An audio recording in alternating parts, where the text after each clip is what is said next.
Hello everyone, कैसे हैं आप लोग। तो आई होप कि सब लोग बहुत अच्छे होंगे। तो आज का ये व्लॉग आज सुबह से लेकर सुबह नहीं मतलब आफ्टरनून से मैंने आज का व्लॉग स्टार्ट किया है। तो ये कॉलेज से आने के बाद ये जो सहजन हम इसे बोलते हैं मतलब कि ड्रम स्टिक और मोरिंगा।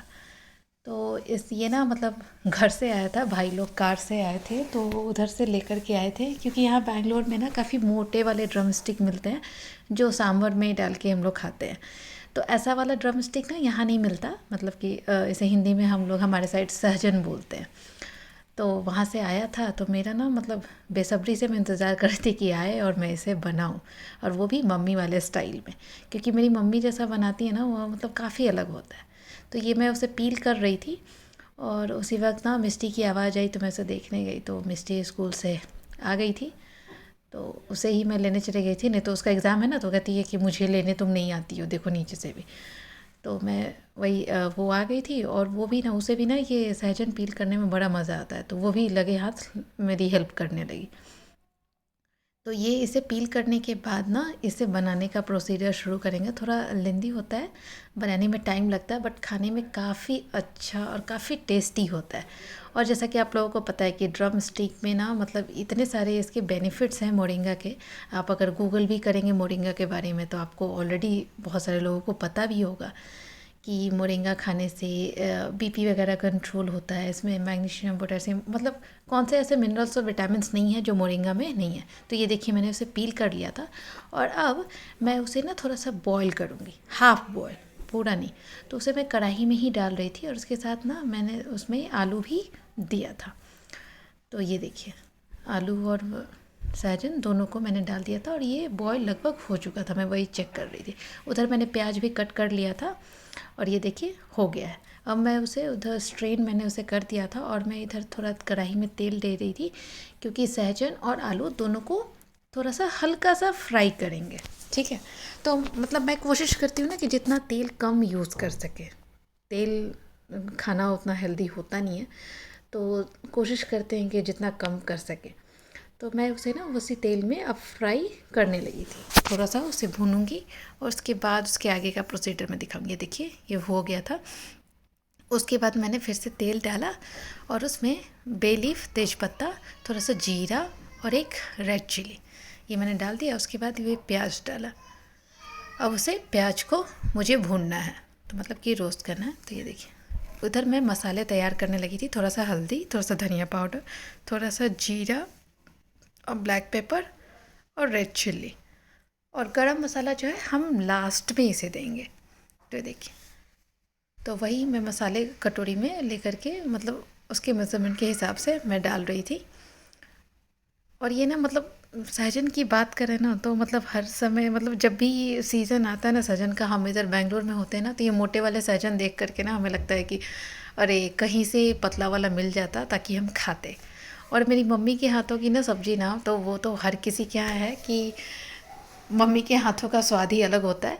तो मम्मी जैसा बनाती है ना, मैं कोशिश करती हूँ कि वैसा बने, बट फिर भी मम्मी के हाथों वाला शायद तो टेस्ट नहीं ही आ पाता। तो ये सारे मसाले मैंने डाल लिए थे उसमें कटोरी में, और इधर जैसे ही वो प्याज गोल्डन ब्राउन हो जाएगा तो उसके बाद ना मैं इस मसालों को थोड़ा सा पेस्ट जैसा थोड़ा सा घोल लूँगी पानी के साथ, और फिर उसमें डालूँगी। तो ये देखिए प्याज ना लगभग गोल्डन ब्राउन हो ही गया था मेरा। अब बस मैं वेट कर रही थी कि ये हो जाए, उसके बाद मैं इसमें मसाले डालूँ। तो ये देखिए ये मैंने मसाले अब डाल दिए। अब इसे इसके साथ भुनना था, और उसके बाद थोड़ा सा भुनने के बाद ना उसमें टमाटर देंगे। तो मैंने ये देखिए टमाटर दिया, और उसके बाद मैं उसे कवर कर दूँगी ताकि थोड़ा मेल्ट हो जाए। उसके बाद ये हो गया था।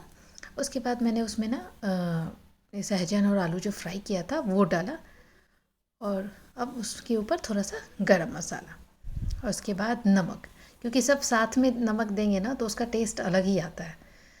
तो ये हो गया था। थोड़ा सा इसे मतलब मसालों के साथ में थोड़ी देर, मतलब कि 30 सेकेंड्स कह सकते हैं, उतना देर मतलब उसे पूरी अच्छे तरीके से इसे मिलाते हुए चलाएंगे, और इसके बाद उसमें पानी डालेंगे। ये देखिए अच्छे से हो गया था, कलर आपको दिख ही रहा होगा। और इसके बाद इसमें पानी डाल के और थोड़ी देर फिर उसे बॉईल करेंगे उसके साथ। ये देखिए मैं इसमें पानी डाल दी थी, और अब इसे कवर कर देंगे ताकि ये बॉईल होते रहे। और उधर मैं राइस भी चढ़ा दी थी दोपहर के लंच के लिए।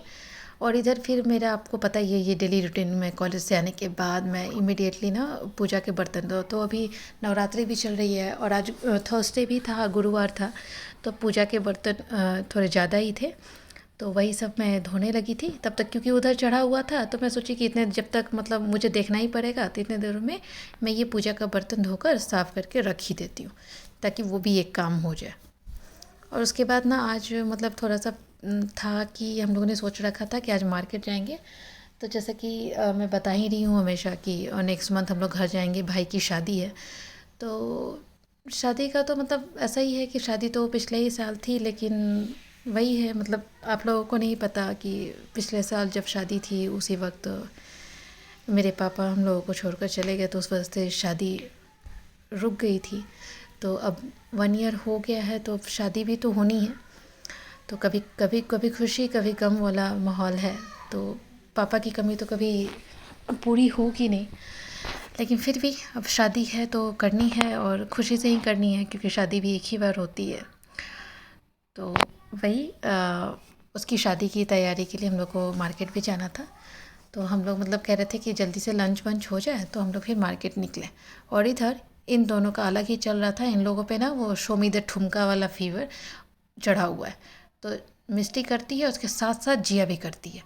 उससे भी डांस का ऐसा लग रहा है ना कि उसके ऊपर भी ना डांस का मतलब एक फीवर है उसके अंदर। मतलब वो देखिए बैठ के उठ के खड़ी होके करती रहती है। इधर हम लोग अब आ गए थे ये शॉपिंग के लिए। तो ये देखिए, ये बाहर का मैं आपको दिखा रही हूँ। ये एक शॉप है मंगलदीप नाम का। और ये ना मतलब एक मारवाड़ी की दुकान है। और मतलब इसके अंदर ना आपको ना कपड़ा इन द सेंस कि किसी भी तरीके का कपड़ा, चाहे वो बच्चे का हो, बूढ़े का हो, लेडीज़ का हो, गर्ल्स किसका भी हो, इनर वेयर हो या ट्रेडिशनल हो, एथनिक हो, वेस्टर्न हो, जो भी हो, ये दुकान काफ़ी बड़ी है इनकी। और ना मतलब सब कुछ मिल जाता है। मिक्स एंड मैच भी कुछ करना है आपको तो वो भी मिल जाएगा। तो मतलब नहीं ये दुकान। और ना ये देखिए मतलब हम लोग, मैं अपने लिए मिस्टी के लिए ये सब देख रही थी। तो मैं अभी वो नहीं बताऊंगी कि मैंने कौन सा फ़ाइनल किया है, वो आप लोग शादी वाले ब्लॉग में देखोगे। तो इधर ना हमारा हो गया था। और उसके बाद हम लोग ये बिलिंग काउंटर पे आ गए थे। और कुछ ऐसा मिला था कि हम लोग ना मतलब हम सबको बहुत ज़्यादा हंसी आ रही थी, तो सरप्राइज भी थे कि ऐसा कुछ सोचा नहीं था, बट वैसा ही हमें मिल गया। तो ये उनके पूरे दुकान का, इधर देखिए ये पूरा ना मतलब जेंट्स का था। इधर ये स्पोर्ट्स वेयर भी लगे हुए थे उनके। ये शॉर्ट्स थे जॉकी के। उधर लेडीज़ के नाइट सूट्स थे। मतलब हर चीज़ इनके दुकान में थी। कुछ भी ऐसा नहीं था कि कपड़े से रिलेटेड आप पूछो और उनके पास ना हो। और इनके ना मतलब ये मतलब शॉपकीपर से बात करते हुए पता चला कि इनकी ना टोटल 5 ब्रांचेस है बैंगलोर में। एक आर नगर, एक तिप्पासंद्रा, एक इलेक्ट्रॉनिक सिटी, और ये था कुमार स्वामी लेआउट, और एक और कहीं बताया था जो मैं भूल गई हूँ। तो वहाँ से हम घर आ गए। घर आने के बाद मिस्टी को कुछ स्नैक्स चाहिए था। तो आज ना मतलब कल से ही मैंने सोच रखा था कि मुझे एयर फ्रायर में कुछ ट्राई करना है। तो ये ना मतलब आलू का चोखा बोलिए या फिर जो भी, जैसे हम आलू का पराठा बोलते हैं, वो मसाला जो बनाते हैं आलू का, वो मेरे पास बना हुआ था सुबह का ही, क्योंकि सुबह थोड़ा सा आलू का पराठा बना था। तो वो इस ब्लॉग में नहीं है। तो मैंने सोचा था कि वो मसाला जो बच गया था उसे ना मैं कटलेट जैसा ना ब्रेड के साथ जो हम बनाते हैं डीप फ्राई करके, वो मैं एयर फ्रायर में बना कर देखूँगी कि आखिर कैसा होता है। और सच मानिए ये जो मैंने सोचा था, बट जब हम लोग खाए बनाने के बाद, तो मैं पहले ही बता रही हूँ इतना यम्मी निकला कि मैं क्या बताऊँ। तो अब तो ऐसा मतलब ना मसाला मेरे पास कम था तो हम लोगों ने उतना ही बनाया। मैंने सोचा कि चलो अभी ये ट्रायल हो जाता है, जब अच्छा होगा तो हम फिर बनाएंगे। तो ऐसा हुआ कि सब लोग खाने के बाद बोले कि थोड़ा और बनाना चाहिए था, ये काफ़ी कम हो गया खा के ना, मतलब मन ललचा गया हमारा। तो अब सोचा है कि कल फिर से बनाएंगे और पूरे अच्छे स्टॉक में बनाएंगे, जिसको जितना खाना होगा खाएंगे। तो वो ना ब्रेड को मैं पानी में डीप करने के बाद उसे स्क्वीज़ कर रही थी, और उसके बाद वो जो मसाला था आलू का वो दे के उसे मैंने मतलब आप कोई भी शेप दे सकते हो, आपके ऊपर है। और उसे मैं ये एयर फ्रायर में डाल दी थी, और 200 पर ना 5 मिनट के लिए मैं उसे बेक कर रही थी। तो ये देखिए ये बेक हो करके निकल गया था। ये देखिए कितना गोल्डन ब्राउन, कितना अच्छा हुआ था। और मतलब ये जितना अच्छा दिख रहा है ना, खाने में उससे भी अच्छा हुआ था। आप यकीन मानिए, आप लोग भी ट्राई कीजिएगा। और ये इधर हम लोग, इधर मैंने चाय इधर चढ़ा दी थी, उन लोगों को खाने के लिए दिया था। और सब यही बोल रहे थे कि इतना ही क्यों बनाया, थोड़ा और बनाना था, इतना यम्मी लग रहा था। तो मैं भी चाय लेकर के मतलब मैं चाय स्टैंड कर रही थी कि आखिर आ जाए। और ये लोग बुला रहे थे कि मम्मी तुम भी आओ, गरम गरम है, खाओ, मज़ा आएगा। तो मैं भी इधर आ गई थी चाय लेकर के। और मिस्टी को भी उधर दूध दे दिया था, क्योंकि दूध पीना पिलाना में हम लोग बोलते हैं जैसे हम लोग चाय पी रहे हैं वैसे तुम दूध पियो। तो ये भी एक बहुत बड़ा टास्क है बच्चों के लिए, दूध पिलाना। तो ये हो गया था। और मिष्टी ना वो खुद सॉस से खा रही थी, मतलब केचप लिया था उसने, सॉरी। तो उसके उसे था कि आप लोग भी केचप लो। और पता है कि मुझे अच्छा नहीं लगता केचप, तो इसीलिए वो सबको इंसिस्ट कर रही थी। तो पापा ने तो उसके ले लिया बेटी को खुश करने के लिए लेकिन मैं नहीं ली। तो वो वही बोल रही थी कि मम्मा तुम भी लो, ज़रा टेस्ट करके देखो तो सही कि कितना अच्छा हुआ है। बट वो मेरा थोड़ा सा है कि मैं जो नहीं खाती नहीं खाऊंगी। तो मैं उन लोगों को बोल रही थी कि सच में बहुत ही अच्छा बना है, क्योंकि मैं अभी टेस्ट कर रही थी। और मिस्टी मुझे वही केचप के लिए बोल रही थी, मैं बोल रही थी छोड़ो ना बाबा, मुझे खाने दो, मैं जैसे खाऊं। तो गाइस, कल मिलते हैं, बाय।